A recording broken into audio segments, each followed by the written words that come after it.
यह कहानी है एक छोटे से गांव में रहने वाली एक गरीब परिवार की। इस परिवार में एक छोटी सी लड़की नाम लक्ष्मी बहुत ही प्यारी थी।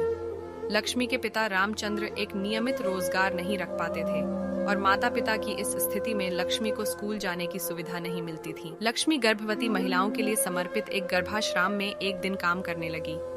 यह उसके लिए एक बड़ी समस्या थी क्योंकि उसकी शारीरिक क्षमता कम थी और वह गर्भाश्राम में कठिनाइयों का सामना करने के लिए तैयार नहीं थी। उसके पास कोई अन्य विकल्प नहीं था, इसलिए वह निराश हो गई। एक दिन लक्ष्मी को एक आदर्शवादी गुरु मिला जिनका नाम विश्वास था।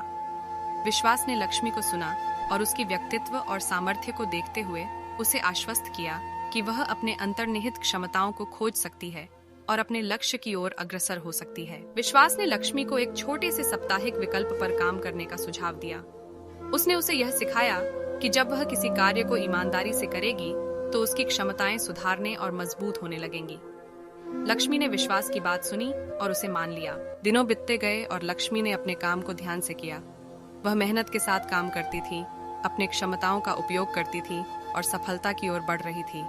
उसने आत्मविश्वास और समर्पण की ऊर्जा प्राप्त की और उसने अपनी सीमाओं को पार किया। एक दिन लक्ष्मी ने एक संत को अपने नगर में सत्संग का आयोजन करने के लिए प्रेरित किया। यह सत्संग उसके गांव के लोगों के लिए बड़ी खुशी का कारण बना। लक्ष्मी ने अपने आप को समर्पित किया और उसका परिणाम स्वरूप सफलता हुई। लोग उसे सम्मान करने लगे और उसकी मदद से उनकी समस्याएं सुलझीं। विश्वास ने लक्ष्मी की उपलब्धियों को देखा और गर्व से उसे आशीर्वाद दिया। उसने उसे बताया कि उसकी मेहनत, समर्पण और संकल्प की वजह से वह अपने जीवन में आनंद और सफलता प्राप्त कर सकती है। इस कहानी से हमें यह सीख मिलती है कि कभी-कभी हमारी निराशा, हार और अस्वाभाविकता हमें अपने संघर्षों से रोक देती हैं। लेकिन जब हम आशा, समर्पण और धैर्य के साथ अपने क्षमताओं का उपयोग करते हैं तो हम अपार सामरिक सफलता को प्राप्त कर सकते हैं। यह हमें यह भी याद दिलाती है कि हमारी सीमाएं केवल हमारे मन की विचार शक्ति से उत्पन्न होती हैं और हमें उनको पार करने के लिए अपने अंतर्निहित संसाधनों को पहचानना चाहिए।